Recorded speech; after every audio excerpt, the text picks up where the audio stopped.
right, and we're back. So, Aretha Franklin, I've got a little bit of bio here, and then I'll talk specifically about the album. She had a long life. She was born in 1942 and died in 2018. She is known famously as the Queen of Soul, and she was born in Memphis, Tennessee, March 25th, 1942. She moved to Detroit when she was 5, and she lived there most of her life, or that's what she's associated with, is Detroit.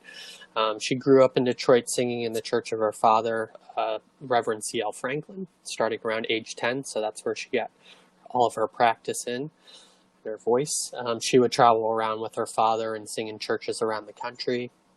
She learned to play the piano as a child as well, and she dropped out of school when she was a sophomore in high school. Her mother died of a heart attack shortly before her 10th birthday. And at age 16, she sang on tour with Martin Luther King Jr. and eventually sang at his funeral. In 1960, at age 18, she signed to Columbia by John Hammond, who we've mentioned before. He was the one who found Robert Johnson or the recordings or went to look for him. He also signed Leonard Cohen and Bob Dylan. So little, reference to previous episodes there.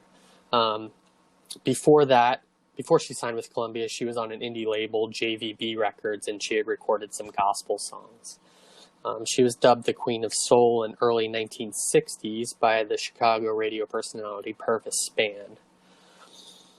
Her time at Columbia wasn't very productive. She wasn't nearly as popular, she didn't have as many hits, I should say, than when she signed with Atlantic in 1966, and that's what this album falls under. Her Atlantic period is definitely her most popular and fruitful period. She had more success there than she did at Columbia. She had 10 top 10 hits in a roughly 18-month span between early 67 and late 68 under Atlantic. A story that I wanted to share after this album came out. I'm not going to get too much into her biography after this album. I just wanted to give the background leading up to it. But in 1969, a woman in Florida named Vicki Jones was impersonating Aretha Franklin and performing as her. And Florida authorities found out about it after Aretha Franklin's lawyers got involved, and it found out that Vicki Jones was coerced and threatened with violence to perform as Aretha Franklin, which I thought was pretty crazy. But even crazier is she was cleared of wrongdoing and then had a brief career, and somebody else then impersonated her for a little while. What? And wait, who coerced her? What do you mean who coerced her? I don't know. What I read didn't say, but I'm imagining, some sort of manager or, man probably coerced her to perform. Wow. Yeah. Like she was kidnapped? I guess basically like, you're going to do this or else I'm going to beat you up or something. So I thought it was pretty crazy. That is very crazy. Anyway, back to Aretha. She performed as, she had a really long career. She performed as an artist up until 2017. And then her health worsened in 2018 and she died of pancreatic cancer August 16th in Detroit at age 76. I think we cover one more album of her, although she was very popular in the 70s and 80s too. She was famous for a lot of duets and she had a lot of singles. Was she in That's What Friends Are For? Did she do that with like Stevie Wonder, or was that somebody else? That's a different song. I think that's Dionne Warwick. Oh, okay. Yeah. Throughout her entire career, she had 112 charted singles on Billboard, and she won 18 Grammys and is considered one of the best-selling musical artists of all time. And she had a lot of accolades. Some of the highlights, in 1987, she was the first female performer inducted into the Rock and Roll Hall of Fame. Michigan declared her voice a natural resource in 1985, and she also won the National Medal of Arts and the Presidential Medal of Freedom. So now that you have the overview, I'll talk about the album. Lady Soul was her 12th studio album. It was released January 22nd, 1968. This is her third album with Atlantic. It became her second gold LP, which is when you sell over 500,000 copies. It is a mix of covers and originals. It's produced by Jerry Wexler in New York City from February through December of 1967. It's one of 3 albums she released in 1968.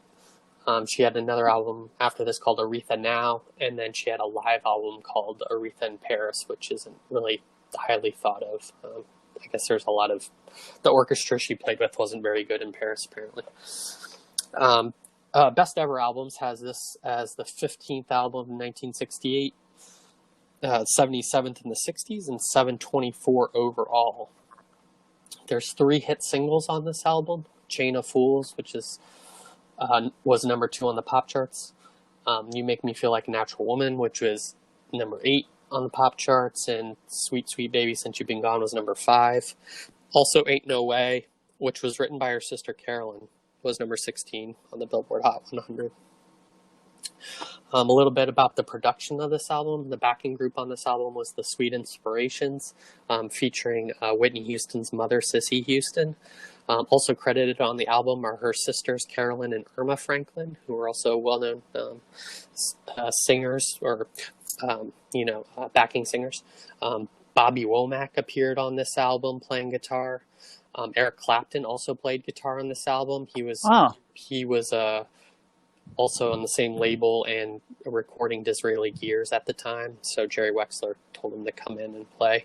And also the Muscle Shoals rhythm section played on this album, and they're famous.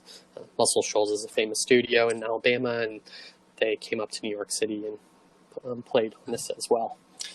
So now that I threw all that information at you, what did you guys think of this album? John, you want to start? Matt, you start. Matt? Oh, you want me to start? Okay.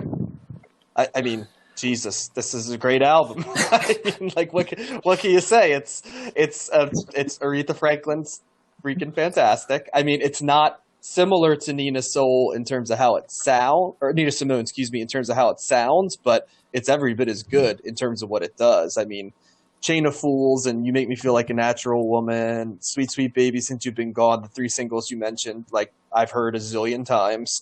Basically, Sweet Sweet Baby Since You've Been Gone is a Temptation song just sung by Aretha Franklin, as for a description. I'm pretty certain, I can't say for sure, but Money Won't Change You has to be a James Brown cover. It is. Is it? Yes. Okay, guys, I was going to say, it's basically a James Brown song, so, and... Yeah, it's a no doubter. And then, there's a Comeback Baby's great, where, there's a presence of organ and horns and that running bass line that's great.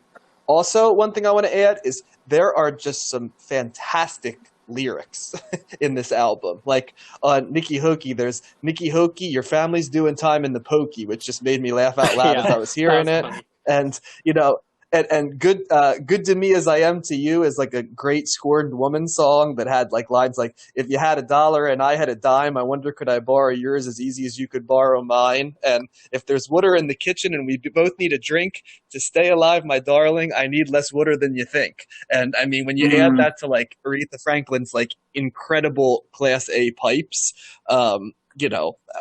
gee, how can you not like this album? I mean, it's in some ways I feel bad because there's not much to say about it because it's just so freaking good. It's excellent. It's an easy recommend. Yeah, this is superb. I mean, this is timeless, classic.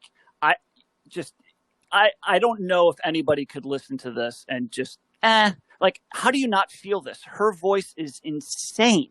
It is just, the more I'd listen to it, the more I was feeling it, and I didn't know a whole lot. I knew Chain of Fools, and I think Natural Woman has been in like every other commercial since like 1985 or whatever. Like when I hear Natural Woman, it's almost like the amount of times that's been in a commercial has almost ruined that song for me. A little bit overplayed, but it's still fantastic. And I really, Chain of Fools was always kind of in the background for me because it's this is never something that I've listened to a ton of. So, but when I really listened to this album, I just saw so much more in that song, particularly just a lot of the stuff that in the background. And John, you talk about bass lines, and really being attracted to the bass, the melodic, like prominent feature of the bass in just about every every upbeat song Yep. for sure is infectious, and it's just, you just want to dance, right? It's so well done. And I think maybe you had another. Are you the one that said that, a song's got a little stank on it? Yes. Yeah. Yes. Like Chain of Fools has some stank on it. It's got, Does it yeah, really? I Okay. think so. Yeah, it's just like a funk. There's Okay. some funky stuff going on here. There is soul. There is gospel.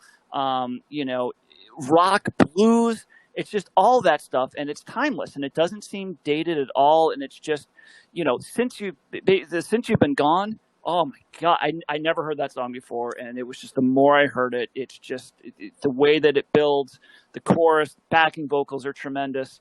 And she's just feeling it, man. She's laying it all out there, and it's a fantastic song. And I would say, I think "Come Back Baby," with the horns, it's towards the end of the album. There's a lot of horns in that record, and it's starting. And I'm wondering, and I don't know enough about the Rolling Stones, but it seems that type of sound, maybe not directly from Aretha Franklin, but I'm just, they had to get some inspiration for "Exile on Main Street" from something like this, Well, it's kind of, Aretha Franklin there's two things I want to point out that kind of we talked about. This is an R&B album musically with a soul singer singing it, which you don't see often. You know what I mean? You have R&B albums, which would be what the Stones are, right? Because the Stones aren't soul singers. They're an R&B, group basically playing the blues part of the R&B in particular. And there is a difference between R&B and soul. Mm-hmm. And, the R&B is that bluesy, baseline driven stuff, whereas the soul, focuses with the voice right up front, and then the accompanying arrangement is behind it. And so what's amazing about Aretha Franklin is that she can sing a R&B sort of Motown, Smokey and the Miracles, Temptations type of song, right? Or even like early 60s type stuff. She can sing gospel, which it veers into in a couple of different times. And she can sing what I would call a standard arrangement, which is just a song where the voice is up front and the musicianship complements. A perfect example is like "Ain't No Way" is an example of that, a standard arrangement song. And she does all of them. And that's what I think gives the album diversity, but it's also not everybody can do that. Some people can sing standard arrangements. Some people can sing soul. Some people can sing gospel. But to see someone who can do all of them, I mean, that's why she's who she is and why she's so well regarded. Yeah, her voice is incredible. She had this magical ability to be able to blend all those styles and seamlessly go from one type of song, or integrate one type of song to another. And this album is, like you guys have said, I also agree. I think this album is fantastic. I think it's my new favorite off the ones we've listened to. It's such an easy listen. You can get so much out of it even if you've heard Chain of Fools or You Make Me Feel Like Natural Woman so many times before. It reinforces hearing it again, like how amazing she was. And just listening to the production too, I tried to pick out the backing singers and some of the guitar parts and things as well, listening to it. It's just great. Yeah. There aren't many people with grade A++ voices. I mean, the amount of those people is, 5, 6 maybe, and then you got grade A+, voices, which are tremendous voices in their own right. But when you start making that list of A++ voices, I mean, who's the 4 or 5, right? You got Aretha Franklin, you got Whitney Houston, Mariah Carey, probably. Yeah. I'm talking people that can just belt. Patti LaBelle, and then the list then becomes a lot of A+ voices, some well known, some not well known, But Aretha Franklin is somehow both an A++ voice and a belter, which is a different category in its own right. So, because it's easy to just belt, but not necessarily have the nuance and technique, and still be great. Don't get me wrong. People love belters, but it's just to be able to belt and have technique. I mean, that's the secret Because sauce. she's not just belting all the time. She's intentional with when she does it, and a lot of this stuff Right. it builds. So it starts off soft and bluesy and kind of, there's some, cool piano. And it's interesting that you said Eric Clapton played on this, because you can definitely hear, kind of some blues guitar, and that makes sense that it would be him. And then it just builds up to this crescendo and to this, boisterous, ending. And it's just like, oh, it's perfect. I feel bad for myself that it's taken me this long to really explore this. It's she's always been one of those artists that I can't remember not knowing about her, or not knowing about You Make Me Feel Like a Natural Woman or Respect. Right. But I really enjoyed getting into this, because I never did before. I mean, this is not a genre that I've just, that's been Matt, for as long as I've known you, I've been trying to get you into soul and R&B, and it's been a hard sell. So that's a great joy of CTS, John, that you're starting to now feel it. I was just going to say, you never started a podcast where you kind of forced me to do it. You just said, "Oh, go do this." I was like, okay, But I just, it's really good. And I'm going to starting podcasts for all the other things I want to change about you too. Please do. John, I need a lot of work, so the only way for me to change is through podcasts. So the other thing I have a whole Vanguard network. It ties into our last album. That Natural Woman was written also by Jerry Goffin and Carole King. I was gonna bring that up. It was Josh. It's okay. It was written specifically for Aretha, and so and then Carole King covered it later on her album in the 70s, I believe. There are a lot of 60s figures who are sort of, I forget the literary allusion, but the man who ends up showing up in all major things of history, right? And I apologize. I'll definitely bring it up next week. But like Forrest Gump, right? But what Forrest Gump is based on, the literary illusion, right? Yes. You know what I mean? And so I have to look at it. It's driving me nuts that I can't do it as the former English teacher. But basically, there's a lot of those type of figures, aren't there? Like people that it's just like, and then this person was there. It's like they're there too. You know what I mean? Like how impossible. And Carole King as a songwriter is basically becoming she was both everywhere and nowhere at the same time. You know what I mean? Because she's here, she's in the Birds album, right, and going back, she's with the Monkees album, she's a songwriter for them.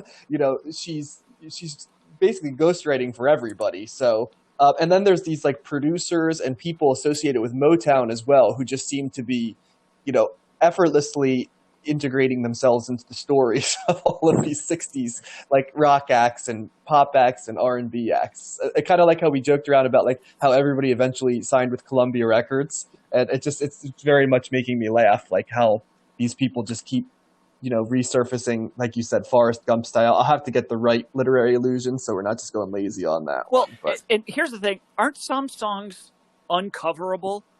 Why would anybody try to cover Natural Woman? You can't really after this. What is Carole King unless thinking? You're on Oh, I mean, it was that's got to be terrible. Yeah, I mean, people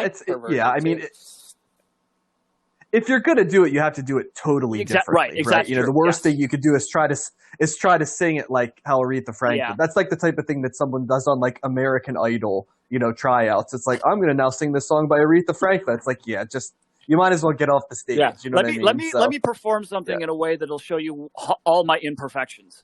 In this. Or you just have to be a male singing it. You know what I mean? In a deeper register, some other take that doesn't put. But you get what I'm saying. Yeah. You have to do a take on it that doesn't, in any way. Yeah, some songs are just unimpeachable. Some indie band needs to do some weird keyboard, all the flanging and all the phasing effects that the Birds, just something that's totally different.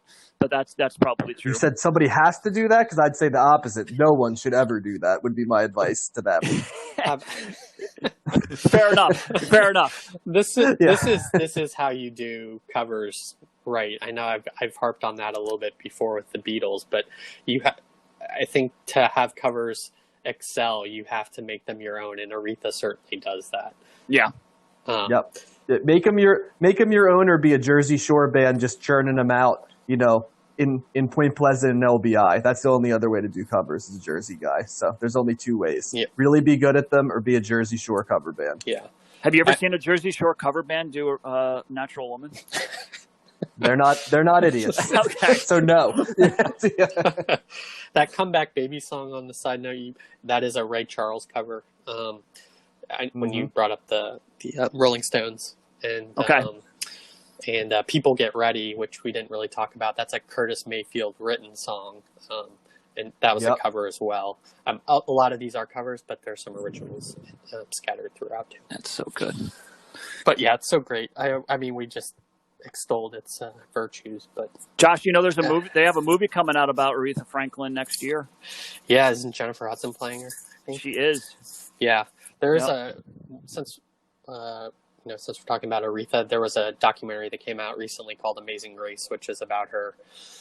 Came out in late 2018, I think, maybe 2019, and it's about her Amazing Grace gospel album and when she performed, and there was some sound issues with that, which is why it didn't come out for a long time, and also Aretha didn't want it to be released, which is why it came out after her death. But it's really great, and when we've talked about the power of her voice, you see that on full display on that documentary. It's great. And we will be talking about another of her albums, her first album with Atlantic, which has Respect on it. You said her first album? With Atlantic, yeah. With Atlantic, okay. So it was after this one? Before this one. The one that... No, before, it was before this one. Okay, got it. This is the third album with Atlantic, so we'll be jumping back to her first one, which also has a lot. It looks like she had 40 albums, according to Wikipedia, which, freaking crap. Yeah, I mean, she was prolific. But I'm sure a lot of those were re-releases too. But yeah, everyone listen to this album. And it's great. Yeah, easy thumbs up. Yep. Easy. Yeah, it might be the best that we've heard. It's everybody's going to like it. There's if you don't like this, why are you listening to us? It's a universal. Yeah. Send it to the Martians. People. Yeah, right. Everyone should. Is it on that? Is it on that ship? What is that thing? Voyager. No, yeah, it's on Voyager. It should be. All right. I have it as number 3 in terms of the albums that we've covered, in terms of my enjoyment of it, which is, considering the two above it were, in my opinion, masterclasses. That's a high compliment. Oh, what were those two? So that's what it's. Yeah, what were your 1 and 2? What were my 1 and 2? The Pastel Blue by Nina Simone continues to be my number 1 that we cover, and then Younger Than Yesterday by the Byrds. Oh man, too. Nice. So